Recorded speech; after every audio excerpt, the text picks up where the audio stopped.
Dans ce texte, nous voyons que Jésus a fait des guérisons. Il les a fait il y a 2000 ans. Il les a fait auprès de personnes avec lesquelles il vivait. Mais ces guérisons de Jésus ne se sont pas arrêtées. Jésus guérit toujours aujourd'hui. Et il guérit pour une bonne raison.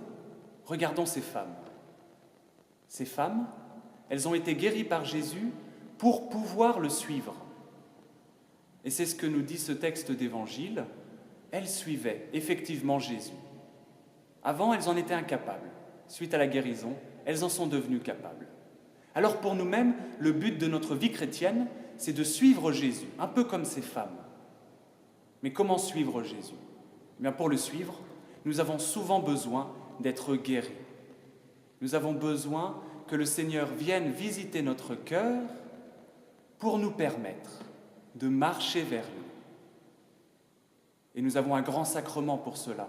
Le sacrement par excellence de la guérison intérieure, c'est le sacrement de réconciliation, appelé aussi la confession, où Dieu vient visiter notre cœur, peut y enlever ce qui nous empêche d'avancer vers lui, dans l'amour de Dieu, dans l'amour de nos frères, et le remplacer par la force qui nous permet d'avancer et de le suivre. Alors, chers scouts, si vous le voulez bien aujourd'hui, j'aimerais vous donner un exercice pour mieux suivre Jésus, pour le laisser guérir en nous ce qui a besoin de l'être. Rien qu'aujourd'hui, choisir une chose que nous n'aurions pas envie de faire, que nous ne ferions pas spontanément, soit pour le service de Dieu, pour l'amour de Dieu, soit pour le service et l'amour de quelqu'un qui nous entoure, se donner cet exercice-là et faire cet effort, rien qu'aujourd'hui, de faire cette action.